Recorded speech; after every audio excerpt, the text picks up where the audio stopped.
नमस्कार। आकाशवाणी जयपुर अजमेर से प्रस्तुत हैं प्रादेशिक समाचार।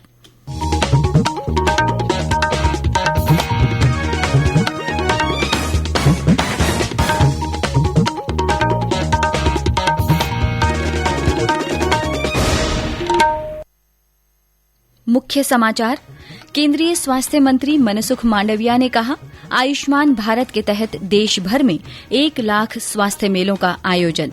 भ्रष्टाचार निरोधक ब्यूरो ने अलवर के पूर्व जिला कलेक्टर सहित 3 लोगों को 5 लाख रुपए की रिश्वत लेते रंगे हाथों पकड़ा। प्रधानमंत्री कल आकाशवाणी के मन की बात कार्यक्रम में अपने विचार साझा करेंगे। विश्व पुस्तक दिवस पर प्रदेश भर में कई कार्यक्रम आयोजित। बीकानेर में 2 दिवसीय पुस्तक मेला शुरू और प्रदेश में पिछले 24 घंटों में मौसम शुष्क रहा। मौसम विभाग ने फिर से तापमान में बढ़ोतरी और लू चलने की संभावना जताई।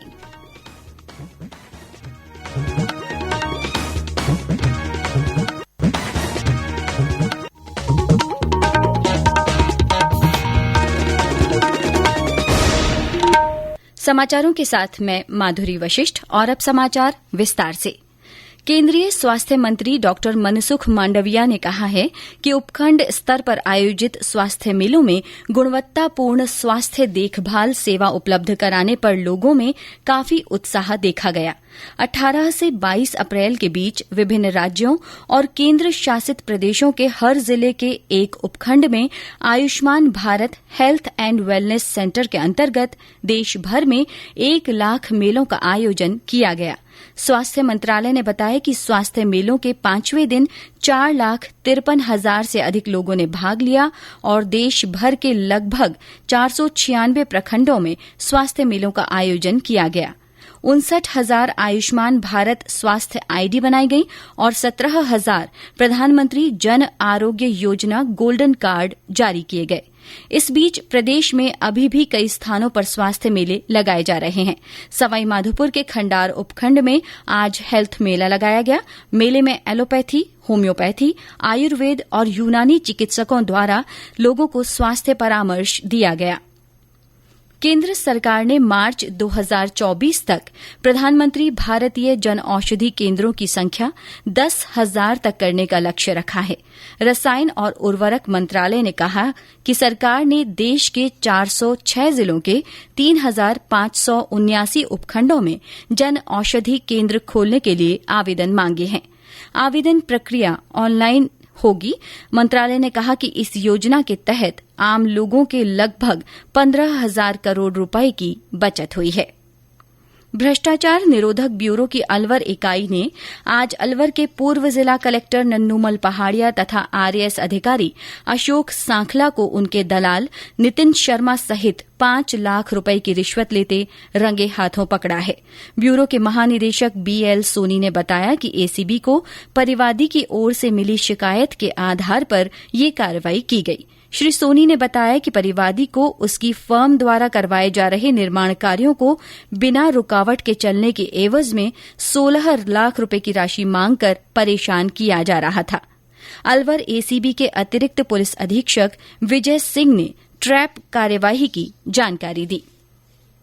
के रूप में मेरे से रिश्वत राशि की मांग अक्टूबर 21 से और फरवरी 22 तक की राशि मांग रहे हैं, जिसमें मैं मिला तो वो ये कह रहे हैं कि नवंबर 21 से फरवरी 22 तक की 4 महीने की रिश्वत राशि जो प्रति माह कलेक्टर साहब नन्नूमल पहाड़िया आईएएस हैं वो प्रति माह 4 लाख रुपए के हिसाब से और अशोक सांखला RAA 50,000 रुपए प्रति माह के हिसाब से मांग रहे हैं। इस शिकायत का हमने फिर परिवादी से सत्यापन करवाया। ये सत्यापन सही पाए जाने पर हमने इस ट्रैप कार्रवाई का आयोजन डिप्टी एसपी महेंद्र कुमार के नेतृत्व में टीम गठित करके किया।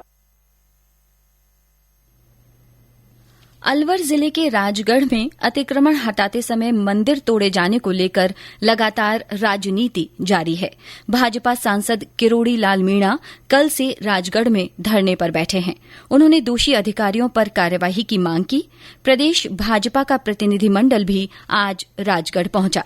मंडल के सदस्यों ने मौके का मुआयना किया और विभिन्न पक्षों से बातचीत की।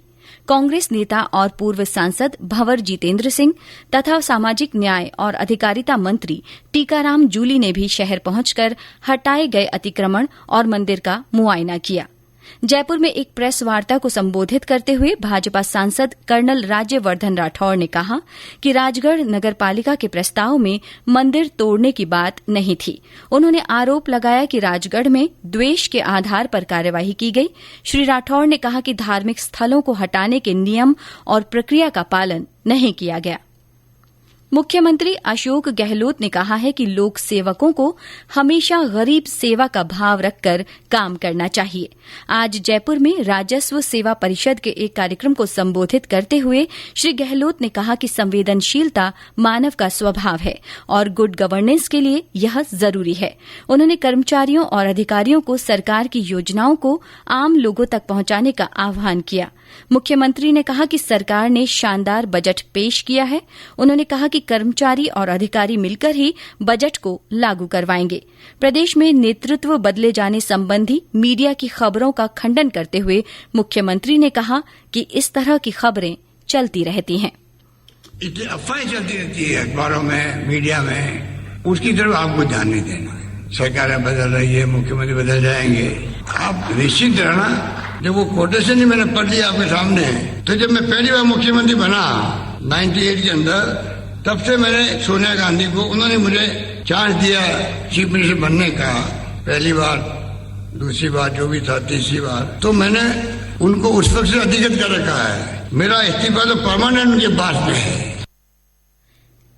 ये समाचार आकाशवाणी जयपुर अजमेर से प्रसारित किए जा रहे हैं। समाचार अभी और भी हैं, उससे पहले ये संदेश। कॉम्पिटिटिव एग्जाम्स की तैयारी कर रहे परीक्षार्थियों के लिए एक विशेष कार्यक्रम अभ्यास। आपके होंगे सवाल और हमारे विशेषज्ञ देंगे उसका जवाब। आप अपने सवाल रिकॉर्ड कर हमें भेजें व्हाट्सएप नंबर 9289094044 पर या फिर ईमेल करें abhyas.airnews@gmail.com पर। आपका अभ्यास हमारा प्रयास। समाचारों में एक बार फिर आपका स्वागत है। प्रधानमंत्री नरेंद्र मोदी कल आकाशवाणी के मन की बात कार्यक्रम में देश विदेश के लोगों से अपने विचार साझा करेंगे। यह इस मासिक रेडियो कार्यक्रम की 88वीं कड़ी होगी। आकाशवाणी और दूरदर्शन के समूचे नेटवर्क पर इसका प्रसारण किया जाएगा। आकाशवाणी समाचार की वेबसाइट और news on AIR mobile app पर भी कार्यक्रम उपलब्ध रहेगा। आकाशवाणी समाचार, दूरदर्शन समाचार, प्रधानमंत्री कार्यालय तथा सूचना और प्रसारण मंत्रालय के यूट्यूब चैनलों पर भी कार्यक्रम का सीधा प्रसारण होगा। आकाशवाणी से हिंदी प्रसारण के तुरंत बाद मन की बात कार्यक्रम क्षेत्रीय भाषाओं में भी प्रसारित होगा। क्षेत्रीय भाषाओं में इसे रात 8 बजे फिर सुना जा सकता है। प्रधानमंत्री नरेंद्र मोदी को कल पहले लता मंगेशकर पुरस्कार से सम्मानित किया जाएगा। मुंबई में आयोजित होने वाले मास्टर दीनानाथ मंगेशकर पुरस्कार समारोह में ये पुरस्कार दिया जाएगा।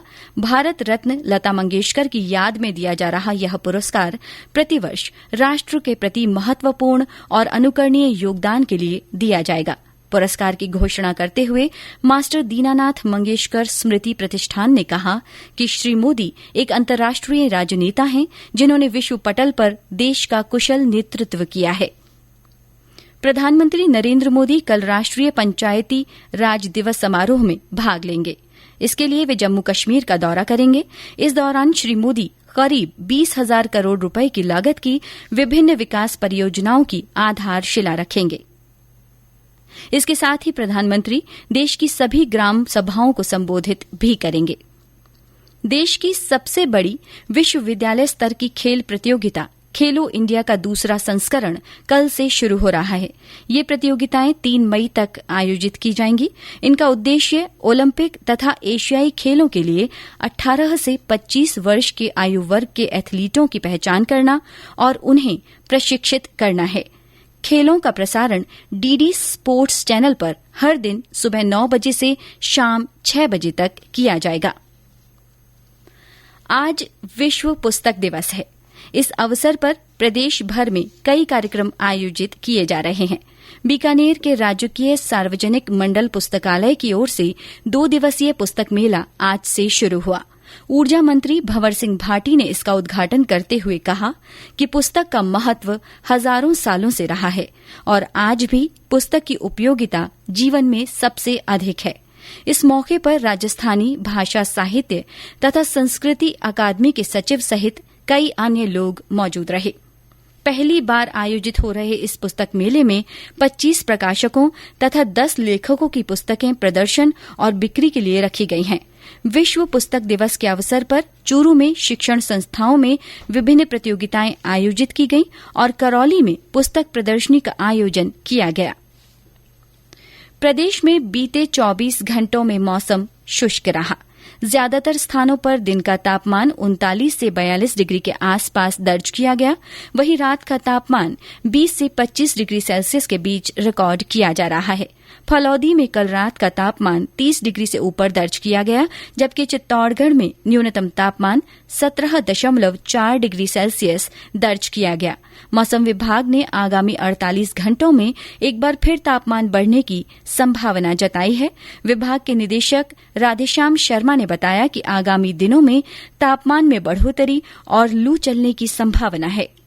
अगले 4-5 दिन राजस्थान में मौसम शुष्क बना रहेगा। वहीं तापमान में भी 2 से 4 डिग्री सेल्सियस की बढ़ोतरी अगले 2-3 दिनों में होगी। इसके अलावा दिनांक 25-26 अप्रैल से एक बार फिर से राजस्थान में कहीं कहीं हीट वेव होने की संभावना है, यानी अधिकतम तापमान बीकानेर और जयपुर संभाग के जिलों में भी कहीं कहीं 45 डिग्री सेल्सियस के आसपास पहुंचने की संभावना है। सूचना और प्रसारण मंत्रालय ने निजी टीवी चैनलों को सलाह दी है कि वे झूठे दावे न करें और अपवादजनक शीर्षकों का इस्तेमाल न करें। मंत्रालय ने उन्हें इस बारे में आज जारी विस्तृत परामर्श में केबल टेलीविजन नेटवर्क नियामक अधिनियम के प्रावधानों का अनुपालन करने को कहा है।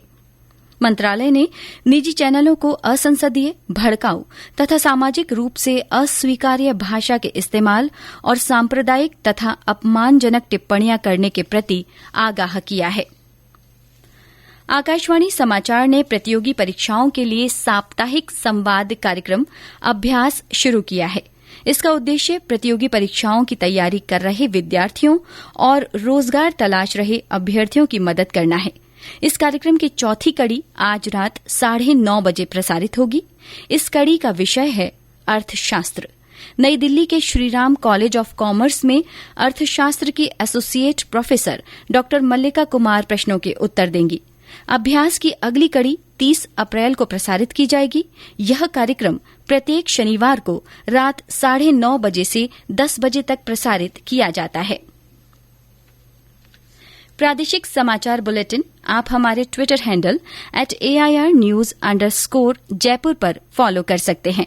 समाचारों का ये बुलेटिन हमारे Facebook page all India radio news Jaipur और यूट्यूब पर राजस्थान AIR न्यूज पर उपलब्ध है। ये समाचार आप न्यूज ऑन AIR ऐप पर भी सुन सकते हैं। और अंत में मुख्य समाचार एक बार फिर।